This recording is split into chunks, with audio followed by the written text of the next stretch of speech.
estudo Reino de Justiça.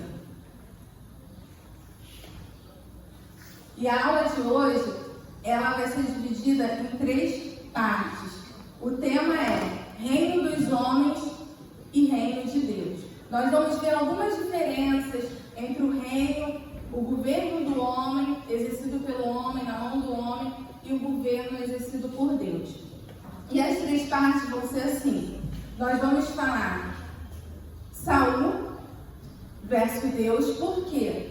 Foi através de Saul que iniciou a monarquia em Israel. Nós temos como base aqui uma nação. A aula de hoje, coloquei ali a bandeira do Brasil, mas depois vou pedir também de Israel, porque nós temos aqui como referência uma nação, que foi a nação que Deus formou, a nação de Israel. E o primeiro governo dessa nação era um governo teocrático. Era Deus no poder.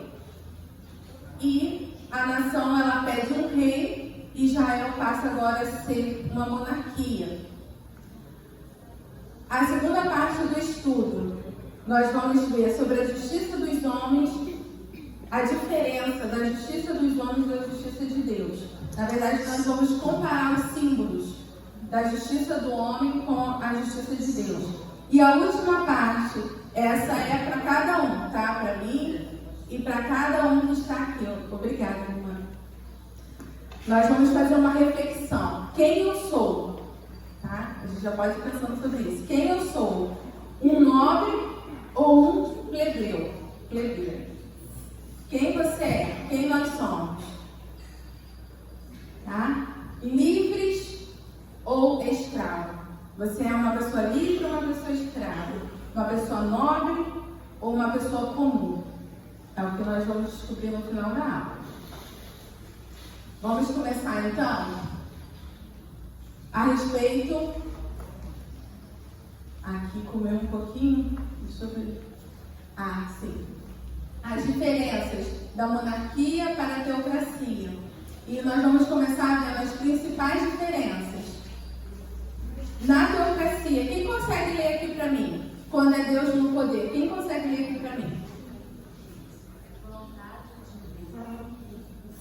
Alguém pode dar o microfone para a irmã? Quem pode ler aqui para mim? Pode se levantar para enxergar direitinho. Vamos ver aqui as principais diferenças. Primeiro, a respeito da teocracia. Quais são as características da teocracia? Vontade de Deus, execução perfeita da lei, povo voltado para Deus, acesso direto à justiça divina, o povo presta contas a Deus, culto livre, religião exclusiva. Amém. Pode passar, pastor Eliseu. Agora, para mim, consegue ler, pastor? Monarquia, homem no governo. Desejo do homem, execução imperfeita da lei, nação voltada para o homem, acesso restrito à ação de Deus, o povo presta contas ao homem, culto ameaçado, religião dividida. Amém. É para a gente poder decorar essas diferenças.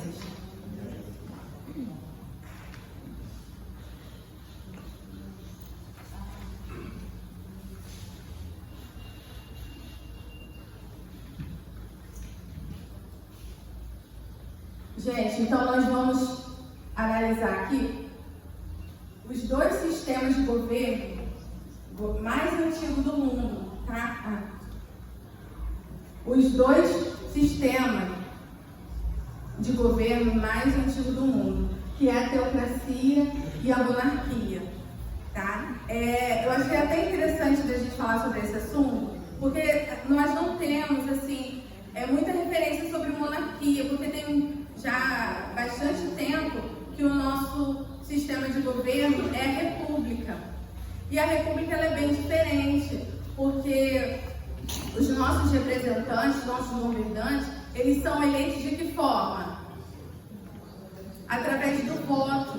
E aqui no Brasil é através da democracia. Todos o povo é que escolhe os seus representantes. Mas já na monarquia é diferente. A monarquia, como a gente viu, teve acesso agora à morte da monarca, a Rainha Elizabeth, que foi lá na Inglaterra o período mais longo que um rei esteve, uma rainha esteve ali à frente do poder, 70 anos de dinastia, de monarquia ali, através dela. A gente tem um pouquinho de noção da monarquia. Vocês viram, gente? O período ali de 10 dias, ali do velório da Rainha Elizabeth, a comoção do povo, o país todo parou para poder ali prestar as homenagens à rainha, aquela glória que é a vida ali que ela tinha, os castelos, a corte, tudo que ali envolvia ali, o cuidado com no caso, a família real, as vestes, repararam as vestes que ali o exército, ali no caso, aqueles nobres estavam ali para poder prestar as últimas homenagens à Rainha Elizabeth. Então a gente viu ali, alguém aqui teve vontade quando viu um pouquinho de como é a monarquia lá na Inglaterra? Quem aqui teve vontade que o Brasil fosse assim? Pode falar a verdade. Levanta a mão. Então, gente, o que acontece? Deus, ele deixou bem claro, lá em Deuteronômio, ele deixou bem claro que haveria um tempo que os israelitas iriam pedir um rei. E eu queria perguntar aqui para vocês, por que os israelitas pediriam um rei? Por que Israel pediu um rei? Quem pode me responder rapidinho?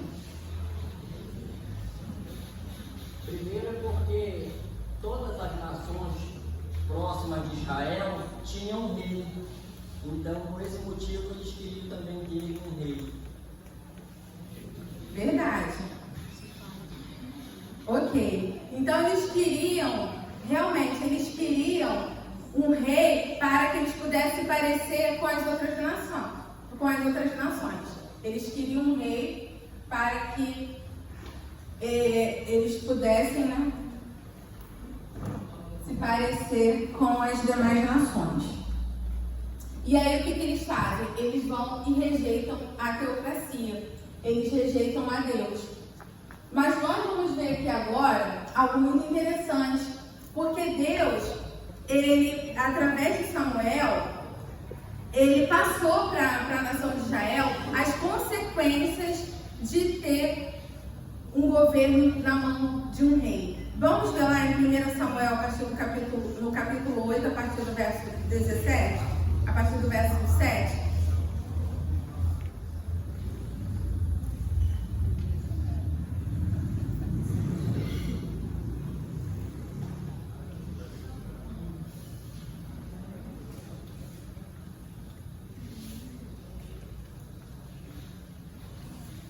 Vou esperar vocês localizarem. 1 Samuel 8, a partir do capítulo 7. Eu vou resumir aqui para vocês, tá? Mas primeiro vamos ver aqui o que foi lido pelos irmãos. Quando nós temos Deus do poder, prevalece a vontade dele e não a do homem. A execução da lei, ela é perfeita. O povo está voltado para Deus. O acesso direto, o povo ele tem um acesso direto à justiça divina. O povo presta contas a Deus. O culto é livre. A religião é exclusiva.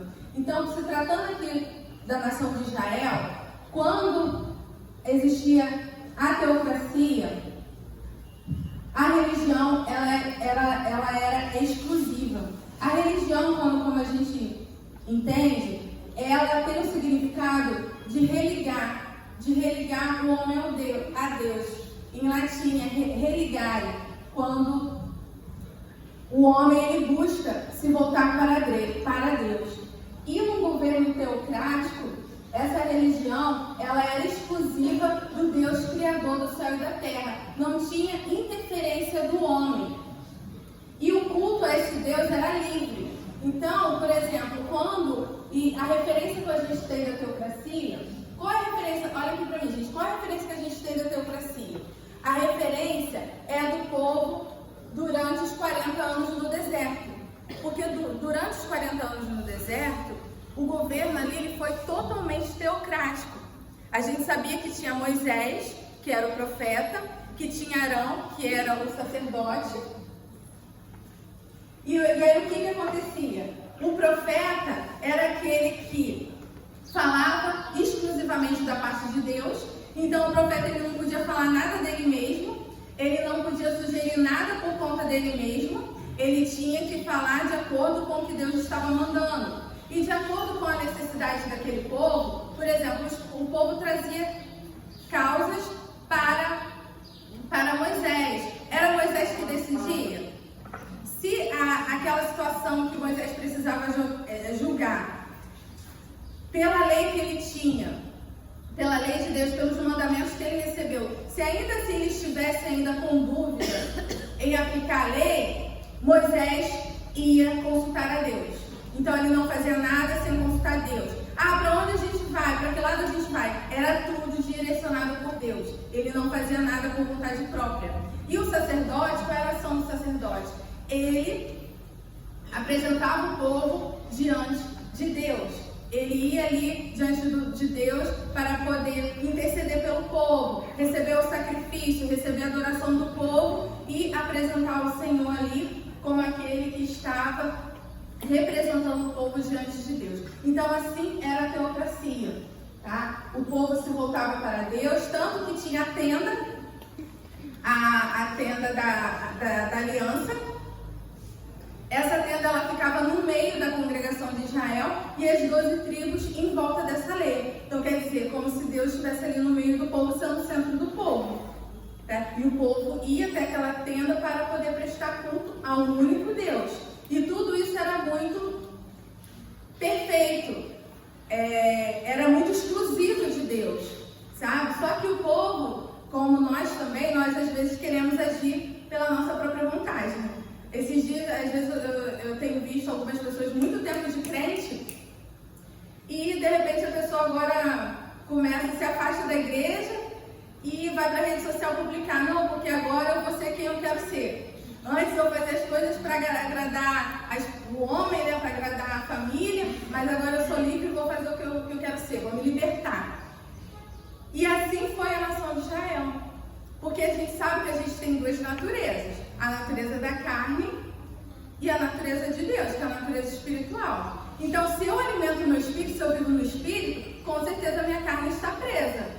Ela não vai fazer o que ela quer, porque eu controlo. Então, a minha natureza carnal, ela fica aqui sujeita a mim, porque eu sou uma pessoa espiritual e eu prezo pelas coisas do espírito, e o que é do espírito não se agrada das coisas da carne. Mas aí, de repente, eu quero liberar aquela natureza carnal. Aí eu vou lá, solto a natureza carnal, boto para fora tudo aquilo que estava aqui aprisionado. Agora eu sou... Aí eu vou dizer, não, agora eu me libertei. Não, você está libertando a carne. O espírito agora está aprisionado dentro de você, tá? Porque aquilo que você alimenta é aquilo que você vai representar, que vai dominar você. Então, gente, essa aqui era a condição de Israel, tá? Essa era a condição de Israel. Só que Israel começou, quando Israel foi, isso tudo começou quando Israel tomou posse da terra prometida.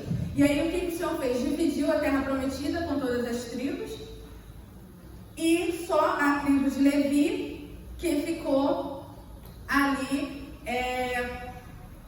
também no centro ali da adoração de Israel, para servir o povo de Israel. Tanto que os levitas, eles não tinham nenhuma outra obrigação em Israel, apenas de servir o tabernáculo. Os sacerdotes, como sacerdotes, e os levitas que serviam ali a casa de Deus. E assim foi até vir a monarquia. Por quê? A gente sabe que depois da morte de Moisés veio Josué, e Josué pegou uma fase boa. Ele conquistou Canaã, destruiu boa parte dos seus inimigos. Então, a nação estava vivendo de uma forma tranquila. E isso é perigoso, porque a nação começou o quê? A se desviar. Começou a ficar relaxada. Quando está tudo bem na nossa vida, quando a gente não está ali numa batalha, a gente começa a relaxar. E aí vendo todas as nações com riquezas, com grandes monumentos, templos de adoração aos deuses, castelos, vendo, igual eu falei para vocês, a respeito lá da rainha da Inglaterra, todo aquele luxo, toda aquela glória, aí Israel deseja ter um rei, para ser igual às outras nações. E aí a gente vem aqui para a monarquia, como a gente falou, o homem no governo. E isso aqui vocês vão dizer, mas é Deus que está no controle, é Deus que manda em todas as coisas. Mas tem um princípio nisso aí. Homem no governo. Então agora é o desejo do homem, execução imperfeita da lei, nação voltada para o homem, acesso restrito à ação de Deus, o povo presta serviços ao homem e a Deus, não é assim? Dá acesso o que é de César e a Deus o que é de Deus. Antes você prestava conta só a Deus, agora você vai prestar conta ao homem também. O culto agora se torna ameaçado, porque o rei, quando ele se desvia, ele compromete o culto do Senhor, e a religião agora está dividida, tá? Porque agora, por exemplo, aqui no nosso país fala que é laico, que é livre, você pode servir ao Deus que você quiser, a religião que você quiser, que você não é proibido disso, não é verdade? Até se você quiser ser satanista, você está protegido pela lei. E nós temos então essa separação do Estado, que é o governo do homem, da religião. Então acontece essa divisão aqui. Pastora, oi. No Brasil essa expressão laica aqui é um pouco meio controversa. Porque sabe que existe só um Deus. Só um Deus. Então, se a religião é prestar um culto a Deus, é só esse único Deus. Aqui não. A laicidade do Brasil é a prestação de culto a vários deuses. É um Deus só. Então, é ser uma laicidade meia mascarada, né? Que seria, se fosse só a religião, seria prestar, ligar o homem a Deus, a um único Deus. Só que não, aqui é ligar o homem a deuses. Então, você quer uma religião meia mascarada essa laicidade. Amém. Alguém mais quer participar? Então agora nós vamos ler aqui o texto, tá? Quem pode ler para mim, rapidinho aí, para a gente poder ver? Agora que nós vamos poder ver aqui as consequências do que o povo pediu para Deus, que era um rei, tá? Quando eles chegaram para Samuel para pedir um rei, eles usaram a desculpa dos filhos de Samuel que estavam se corrompendo. Mas a gente viu o que Deus fez quando os filhos de Eli se corromperam. Levantou Samuel. Então agora os filhos de Samuel, também fruto da corrupção daquele povo. Porque quem ali de fato levou os filhos a se corromper, os filhos de Samuel, é exatamente o povo. A forma com que o povo vivia. Então, quando Samuel vai consultar a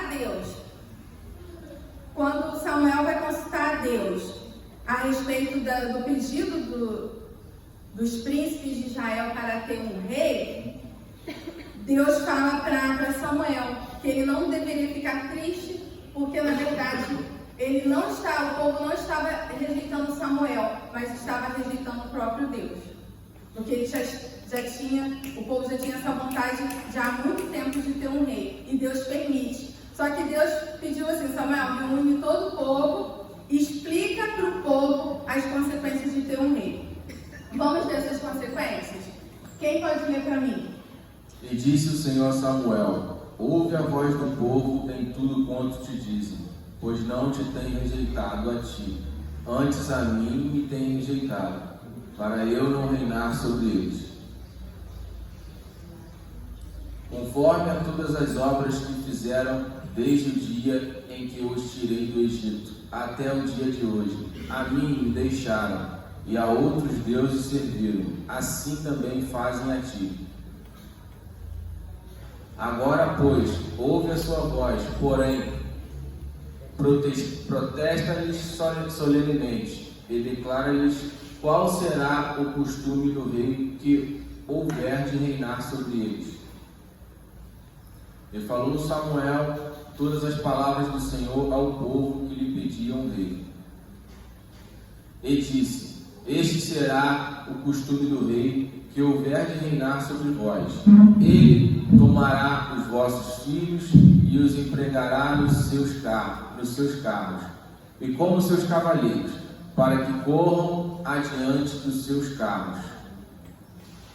E os porá por chefes de 1000 e chefes de sobre 50, e para que lhe lavrem a sua lavoura, e façam a sua cega, e fabriquem as suas armas de guerra, e os petrechos de seus carros. E tomarás as vossas filhas para perfumistas, cozinheiras e padeiras. E tomarás o melhor das vossas terras, e das vossas vinhas, e dos vossos olivais, e os dará aos seus servos. E as vossas sementes e as vossas vinhas dizimará, para dar aos seus oficiais e aos seus servos. Também os vossos servos e as vossas servas, e os vossos melhores moços, e os vossos jumentos tomarás, e os empregará no seu trabalho. Dizimará o vosso rebanho, e vós lhe servireis de servos. Amém? Okay?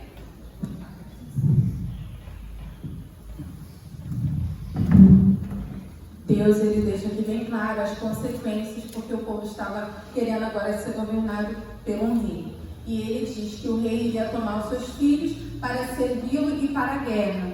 Ia colocar na frente do seu exército. Outros para trabalhar, cultivar os campos do rei e fazer colheitas. O rei vai tomar as suas filhas para perfumistas, cozinheiras e padeiras. Tomará o melhor dos seus campos, das suas plantações. Tomará a 10ª parte das colheitas e dará também aos seus servos. Tomará seus servos, seus jovens excelentes e o melhor do gado e dos jumentos. O povo terá que entregar a 10ª parte.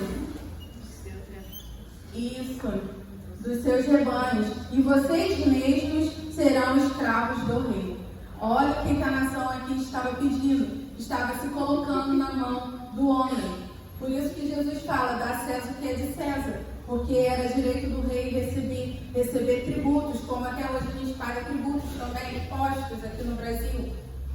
E ele explicou toda essa condição. Por quê? Antes disso tudo, o povo ele prestava contas, como a gente estudou aqui, somente a Deus. Então, diante de uma guerra, era convocado os homens guerreiros das tribos, sim, mas não para poder ir de frente, para ali proteger o rei, para poder fazer a escolta do rei. Não, a nação, ela se unia e ali todos os guerreiros tinham ali a sua função para poder defender a nação por um bem comum, tá? Agora seria diferente. Então, a gente viu também quantas pessoas empenhadas para poder manter a monarquia, quanto de dinheiro que é cobrado do povo para manter a monarquia ali na Inglaterra. Deu para a gente perceber que nada daquilo é caro, né? Nada daquilo é barato, aquelas roupas, aquelas fardas, tudo aquilo. E aí também tem a questão que na monarquia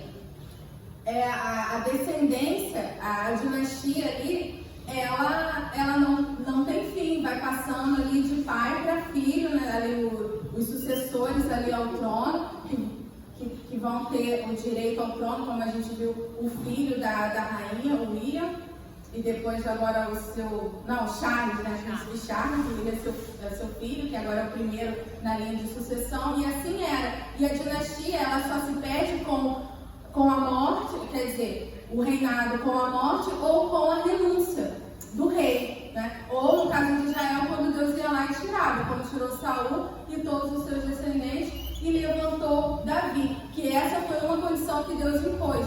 Vocês não vão colocar reis, governantes estranhos, mas que sejam de vocês e que eu escolher. Então, Deus que escolheu a Saul, como também escolheu a Davi. E a dinastia de Davi, ela não terminou, ela continua. E a gente sabe que agora é eterna através de Jesus Cristo, que é descendente de Davi. Porque foi o que Deus prometeu a Davi. Então vamos lá. Agora essa parte aqui é muito importante, porque a gente viu aqui as obrigações do povo. E agora a gente vai ver aqui as obrigações do rei. Isso aqui é muito importante, que serve para os nossos dias de hoje. E é nesse ponto aqui que eu quero que a igreja tenha muita atenção, porque fala direto conosco, tá? Por quê? Baseado agora em Deuteronômio 17, do 14 ao 20, vocês podem abrir a Bíblia de vocês, mas eu não vou ler tudo aqui, senão vai ficar muito extenso. Eu vou ler para vocês aqui o meu resuminho. Depois vocês leem em casa porque é importante, tá? Deuteronômio, capítulo 17, do 14 ao 20. Anota aí na Bíblia de vocês. Vamos ver aqui as obrigações do rei. Primeiro, o rei não poderá adquirir muitos cavalos. Nós estamos acompanhando a guerra na Ucrânia. O que a Rússia ela tem de muito poderoso? Que é 5 vezes mais potente do que a Ucrânia que foi invadida. Arsenal de guerra. Então, quando se fala aqui em cavalos, era uma ferramenta de guerra, tá? As cavalarias, para poder montar o seu exército. Então, os cavalos era a principal ferramenta de guerra naquela época. Não deverá ter muitas mulheres, tá? O rei não deveria ter muitas mulheres, para não desviar o quê? O seu coração. Qual foi o rei que desviou o seu coração por conta das muitas mulheres? Salomão. E por que será que Deus não queria que o rei ficasse muito fortalecido na parte militar? Quando eles entraram na terra de Canaã, eles não tinham poderio militar nenhum. Quando Saul enfrentou a primeira guerra, ele não tinha poderio militar nenhum, nem arma, porque naquela época os filisteus não permitiam que os israelitas possuíssem a arma como espada, porque eles tinham a tecnologia lá dessa fabricação para poder afiar as ferramentas, e eles não permitiam que Israel tivesse, tá? Então, como é que eles ganhavam a guerra? Como é que Israel ganhava a guerra? Quando foi comparado com Rússia. Por exemplo, Rússia e Brasil, a gente tem alguma condição? Tudo sucateado, né? A nossa defesa, nossos armamentos. Então, mas o que Deus queria mostrar para eles? Não tenha muito cavalo. Não, porque eu que vou dar a vitória. Então, quando você confia nos seus cavalos, no seu arsenal de guerra, você se sente muito forte, vai para a batalha, Deus não está com a pessoa, não está com o exército, como algumas vezes eles foram achando que ia ganhar e perder, porque Deus não estava na guerra.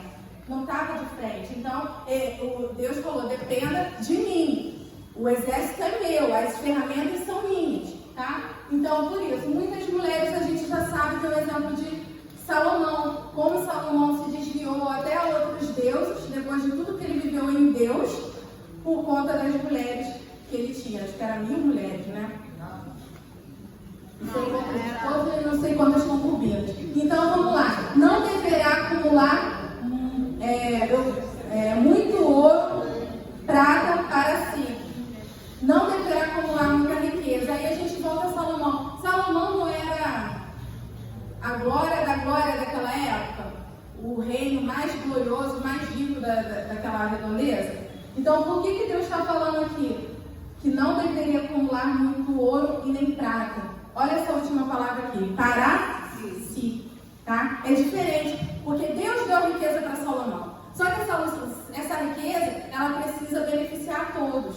Tá? Tem uma frase que eu vi naquele naquele filme Rei Leão, que eu não esqueço. Quando Mufasa, né, estava ensinando para o seu filho a respeito do reino. E ele levou o Simba num lugar alto, o filhotinho num lugar alto do seu reino, mostrou todo o reino e falou, e aí Simba ficou admirado vendo o tamanho do reino e falou assim, isso tudo vai ser meu, pai? Aí o pai dele falou, Simba, um rei, ele não deve se preocupar com aquilo que ele vai ganhar, mas com aquilo que ele vai doar. Então, que o governo, ele precisa, ele está ali para governar, para que ele venha servir a nação, ver as necessidades igual a gente viu que Jó fazia. Jó era um governante da sua época, ele olhava o necessitado, ele brigava por justiça. Então, assim tem que ser um rei, e não pensar em só receber tributo, receber isso, criar um palácio de ouro, de prata, não. Então, a riqueza não deveria ser acumulada para ele, tá? A riqueza deveria ser ali desfrutada com a nação, tá bom? E aí, continuando aqui, deverá ler o livro, isso aqui é muito importante, porque isso aqui é pra gente. Deverá ler o livro da lei todos os dias da sua vida, para aprender a respeitar o Senhor. Então, naquela época tinha a lei, Torá, tinha ali os mandamentos. Então, qual era a obrigação do rei? Ler todos os dias. Quem lê a Bíblia aqui todos os dias, gente? Porque nós estamos nessa mesma condição de rei hoje. Quem é filho de Deus aí? Quem é irmão de Cristo? Somos reis e sacerdotes, gente. Toma posse. Então, lê o livro da lei todos os dias para aprender a respeitar o Senhor e obedecer as leis e mandamentos. Então, quando você lê, quando você aprende, quando você entende, está ali todo dia buscando, você vai aprender a obedecer.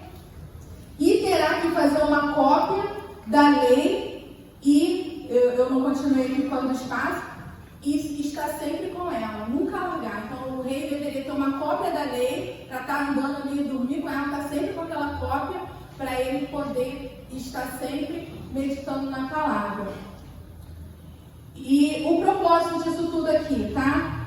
Do que é dessas ações aqui, dessas obrigações do rei. O propósito: não se achar superior dos demais irmãos. Então, isso aqui é algo que acontece, gente. Porque a gente tem a Rainha Elizabeth, é superior. Eu até achei interessante que no momento lá do culto, não sei se era culto, se era missa, mas eu acho que não era padre, não.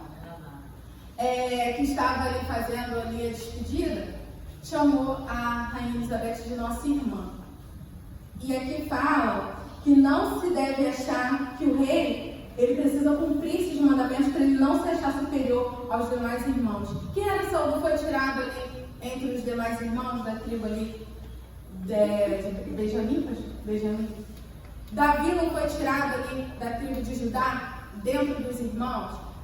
Saul até se achava o menor ali da sua família, menor das outras famílias. Então, por que depois que ele assume esse cargo de servir o povo, de liderar o povo, ele vai se sentir superior aos demais irmãos?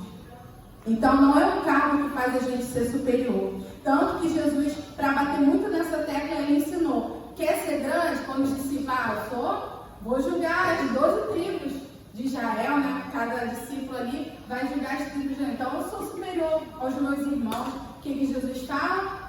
Aquele no reino de Deus é diferente do da terra. Aquele que quiser ser grande, seja o menor entre os irmãos. Aquele que quiser ser grande lá em cima, sirva aqui embaixo. Porque para Deus é isso que é ser grande. Porque Jesus, ele tinha glória lá em cima, mas ele veio aqui o quê? Se desfez do velho, oh meu Deus, do velho homem. Ele se despiu, né, de toda a sua glória e veio ser semelhante ao homem, desceu. E hoje, quem que ele é? Senhor dos senhores, Rei dos reis. Não há nenhum outro nome acima do dele em nenhum lugar. Entendeu? E às vezes o homem ele tem essa visão de Lúcifer, né? De grandeza. Quer ser grande, enquanto o Filho de Deus se fez o menor.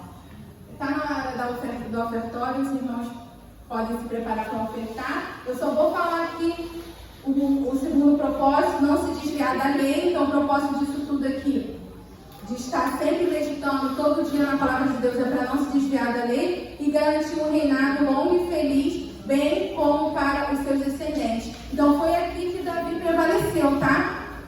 Ele conseguiu alcançar de Deus essa aprovação para que os seus descendentes continuassem no trono. Irmãos, vai passar a oferta, né?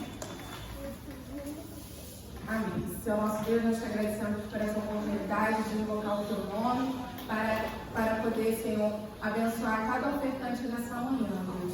Em nome do teu filho amado, Jesus. Amém. Eu vou continuar aqui para a gente poder avançar um pouquinho. Pastores, atrasaram 10 minutos também para começar a beber, mas eu vou conseguir entregar, em nome de Jesus.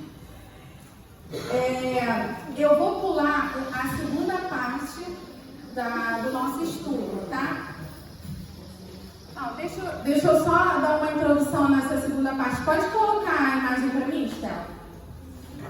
Então, depois eu mostro.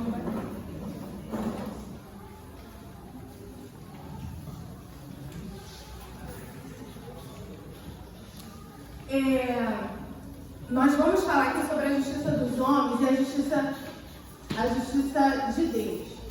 E eu separei alguns símbolos que representam a justiça humana e a justiça de Deus.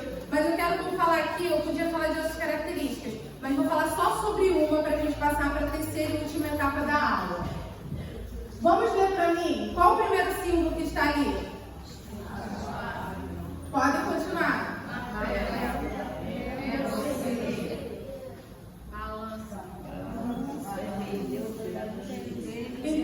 Sim, aqui no Brasil, a justiça do homem, ela é representada por essa deusa aí, a deusa Tênis, da mitologia grega. E ela é representada por uma mulher com venda nos olhos, com uma balança e uma espada na mão. E eu vou falar aqui um pouquinho para vocês do significado. A balança representa a nivelação das partes envolvidas em um processo e expressa a equação entre o castigo e a culpa, para equilibrar. O martelo alerta respeito, ordem para o silêncio, que também é comparado, por exemplo, pelo reino de Deus, como cajado, tá? A venda nos olhos, a justiça cega, quem já ouviu falar, e todo mundo acha que tem que ser cega mesmo, né? Em um contexto de ser imparcial. Na Grécia, adivinhos e poetas eram representados como cegos, pois acreditavam que a ausência da visão permitiria ver os segredos reservados aos deuses. Então a gente vê que a justiça do homem é muito baseada na mitologia grega. Espada, símbolo de poder, tanto de destruição quanto de construção, por ser uma ferramenta para estabelecer e manter a paz e a justiça. E o objeto simboliza a decisão e a separação entre o bem e o mal, protegendo o primeiro e punindo o segundo. Então, protege o bem e pune o errado. Tênis, filha do deus Urano, que para a mitologia grega seria o céu, e Gaia, que seria a terra. Então, ela seria a união desses dois deuses, a deusa Tênis. Exibe uma espada e uma balança, com os olhos vendados, traduz decisões sem julgamentos particularmente pessoais. Tá? Agora vamos passar pelos símbolos da justiça divina.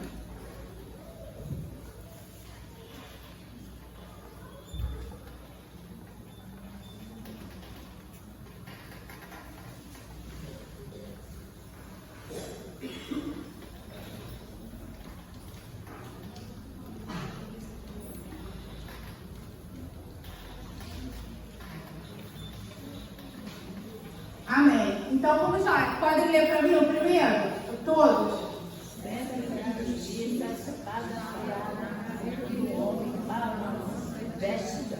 Amém.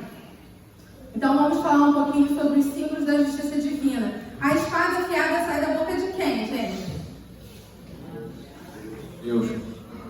Do próprio Senhor Jesus. Por quê? A espada é a palavra de Deus, tá? Então a espada de Deus é uma espada afiada de dois gumes que penetra as profundezas do homem e faz separação entre alma e espírito. Então é com essa palavra, é com a espada, que é a palavra de Deus, que o Senhor Jesus, ele trava as batalhas. Bom, vocês já pararam para perceber que a nossa língua ela tem o formato de uma espada? E com ela a gente tem poder para poder matar e para dar vida? Então, para a gente já poder entender como é importante esse símbolo de justiça de Deus. Cedro de ferro. Tá? Esse cedro de ferro, que também poderia ser o cajado do pastor, simboliza o poder para governar, tá? Então, quando você governa com esse cedro, você faz justiça, é o cetro de justiça, tá? As vestes brancas, todo mundo aqui vai receber vestes brancas? Simboliza, e ainda não é só branca, também é linho fino, limpo e brilhante, assim será as nossas vestes, sem contaminação, pureza e retidão, a vitória sobre o pecado e a justiça dos santos. Por isso que nós vamos receber essa vestimenta, por conta da vitória sobre o pecado, da justiça que Jesus fez por nós, para que nós pudéssemos vencer o pecado. Outro símbolo, o Filho do Homem, que está ali com o cetro na mão, simboliza o Cordeiro que foi morto, para se fazer justiça por nós, como a gente aprendeu. Sua cabeça e cabelos eram brancos como a lã e a neve, e seus olhos como chama de fogo, pés reluzentes, sua voz como de muitas águas, e de sua boca saiu uma espada de 2 gumes afiados. Seu rosto era como o próprio sol em todo o seu esplendor. A balança, para atribuir a justa medida das obras dos homens. Lembra que o rei Belsazar, ele foi condenado na balança? Porque Deus falou, pesado foste na balança e foste achado em falta, porque ele utilizou os utensílios do templo sagrado para poder tomar bebida, para poder fazer suas festas, lá suas orgias, como símbolos do templo. Então, gente, Deus tem uma balança, e quando a gente fica pesado nessa balança, porque às vezes a gente faz uma coisa e não acontece nada, faz uma coisa e a gente vou continuar pecando, mas quando a balança aperta, é perigoso. Então Deus também tem uma balança. Vamos parar por aqui. O que eu quero comparar aqui com os irmãos? A gente viu que alguns símbolos são parecidos, apesar de significados diferentes. Porém, a diferença maior que a gente vê entre a justiça do homem e a justiça de Deus é qual? Quem pode falar aí para mim? Qual é, gente? Como é que a Deus ela está? De olhos vendados. E como que o Filho do Homem está? Os olhos, ele está vendo, né? Como chama de fogo. Então essa é a grande diferença da justiça dos homens e da justiça de Deus. Porque enquanto a justiça do homem é cega, dando esse entender de não pular para lado nenhum, a justiça do Senhor, ela está com os olhos bem abertos sobre nós e ver todas as coisas. Nada fica oculto diante de Deus. Então não adianta a gente ir para o tribunal diante lá, que aqui também um símbolo, que é o trono branco, apresentar a nossa defesa, porque a justiça de Deus vê todas as coisas. A gente não tem como ocultar nada dela. Não passa nada diante da justiça de Deus. Amém? Vamos finalizar aqui para a gente poder orar? Essa parte aqui. Essa aqui mesmo. A última parte. Significado de nobreza. Quem eu sou? Eu perguntei aqui no início da aula. Quem nós somos? Significado de nobre. Digno de respeito e reverência. Ilustre, honrado ou notável. Não foi isso que a gente viu durante a comoção da Rainha Elizabeth? Uma senhora de respeito, de reverência, ilustre, honrosa, uma pessoa notável que vai ficar registrada aí, né, na história. Significado de plebeu. Classe inferior, baixa, popular e de menos importância. Então aqui nós queremos falar sobre o comum, sobre a pessoa comum, a pessoa que para o nosso entendimento é considerada uma classe inferior, porque a elite, os nobres, é como se estivessem numa posição superior e os demais numa posição superior. Mas é assim que Deus vê no seu reino? Não, né? Porque Deus, Ele nos tornou reis e sacerdotes. E para se tornar uma pessoa nobre, o que a gente precisa fazer? Por que a gente precisa se tornar uma pessoa nobre? A gente precisa ser diferente. Eu vou dar um exemplo da Rainha Elizabeth. Porque a gente vê a nobreza como se fosse título. Mas não é só isso. Você pode pode ser um nobre, mesmo você não tendo coroa. Mas Elizabeth, ela deu um exemplo de nobreza. Quando estava na época da Covid, que teve a vacinação, ela, acho que com seus 93 anos, ela não quis ser vacinada antes de passar na frente de ninguém. Ela esperou a vez dela, porque tinha pessoas com mais idade, para que ela pudesse receber a vacina. Contrário lá nos Estados Unidos, do Trump lá, que tomou vacina na frente dos outros. Aqui em Itaguaí teve muito isso, enfermeiro pegando vacina para vacinar uns outros e passando por cima da idade ali, de preferência para poder se vacinar. Então o nobre espera a sua vez. O nobre é aquele que sabe o seu lugar. E nós no Brasil precisamos desenvolver a nobreza, precisamos nos comportar como nobres, tá?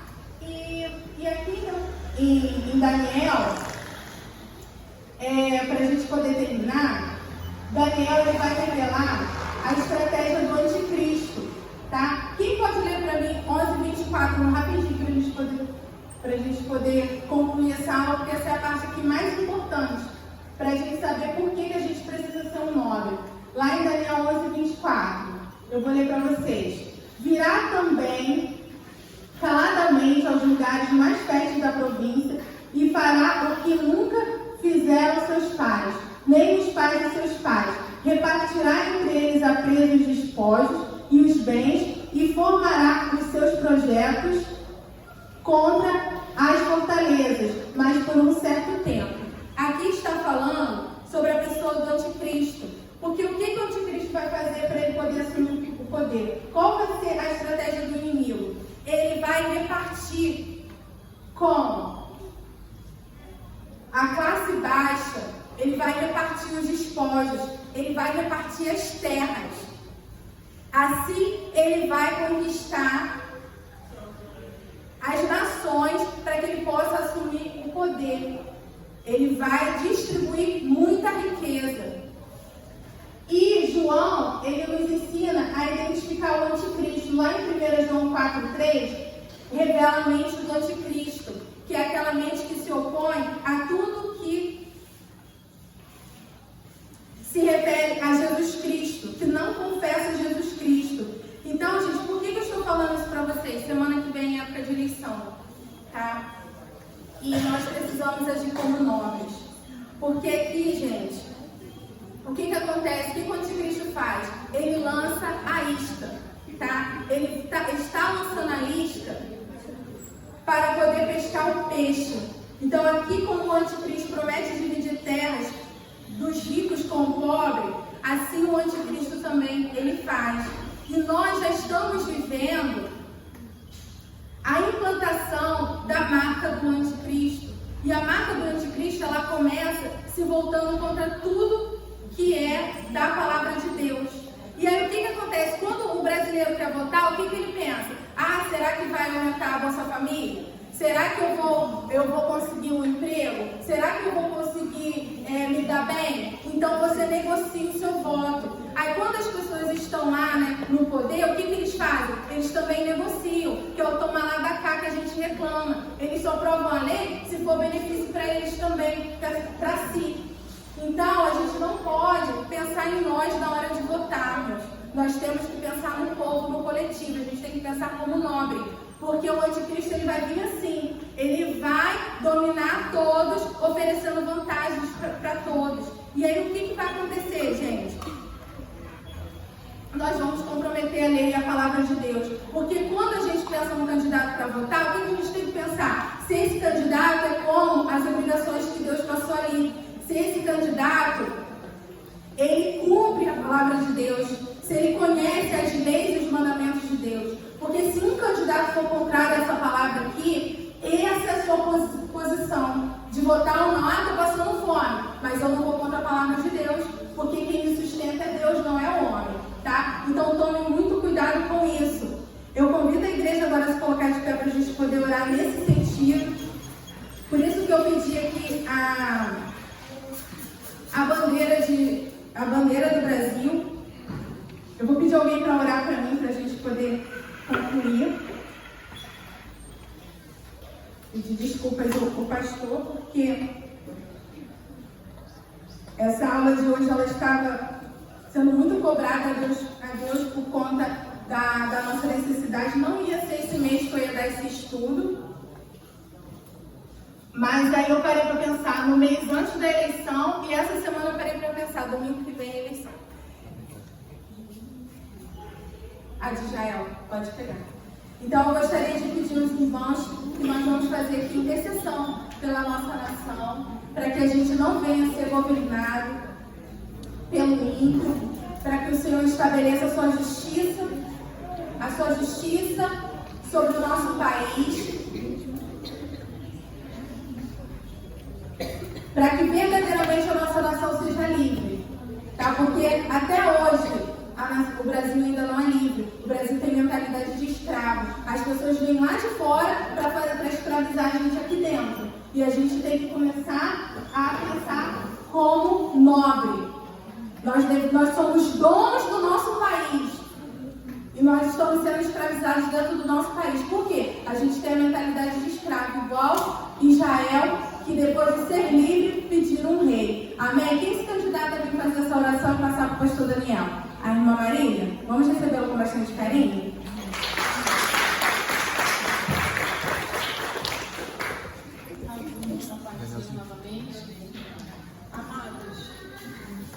Amados, há um tempo atrás, eu vou falar de um sonho contigo. Deus me deu. Deus me deu um sonho muito claro. Na época da eleição, tinha, vou falar o nome, Bolsonaro e Lula. E estava aquele alvoroço. E Deus deixou bem claro para mim. Se Lula entrar, através dele, o anticristo se manifesta. Então eu tenho isso para mim e dentro da minha casa também. O povo vai comer carne. Eu não sou porco para beber só de comida. Entendeu? E aí eu estava ali e o Senhor falou, é você que vai orar, é você que vai falar para o meu povo. Então assim, eu gostaria muito que vocês passassem isso. Sabe? Bolsonaro não é santo. Não é santo. Mas é um homem que tem prezado pela família, pelas coisas corretas. Então, assim, vamos orar, vamos botar nosso joelho no chão todos os dias e clamar. Porque eu creio que a vontade do nosso Deus vai reinar nessa terra. Vamos orar, em nome de Jesus. Pai, diante de Ti, nesta manhã estamos, meu Senhor, para lhe pedir, Pai, toma essa eleição nas Tuas mãos, Senhor. Pai, eu creio que não cai uma folha seca da árvore, meu Senhor, da glória, se não for da Tua vontade, meu Senhor. E eu lhe peço, Pai, que eu sei que o Senhor já sabe quem vai ser eleito, qual é o homem. São meros homens, Pai, que hoje estão, amanhã não estão mais. Mas eu lhe peço nessa manhã, levando um clamor, Senhor, com os Teus filhos que aqui estão. E o Senhor reine o Teu querer e a Tua vontade, meu Senhor da glória. Em nome de Jesus, Pai, que nenhum papel seja assinado se não for o Teu querer e a Tua vontade, Pai. Clamamos a Ti por socorro, socorre essa nação, entra com a Tua providência, Pai, em nome de Jesus, pois Tu és soberano sobre tudo e sobre todos. Cremos no Teu agir, meu Senhor da glória. Nesta manhã, Senhor, eu já creio. Eu creio, Senhor, que vai reinar a Tua vontade sobre toda a terra, sobre todo homem, no poder que há no nome de Jesus Cristo. Amém.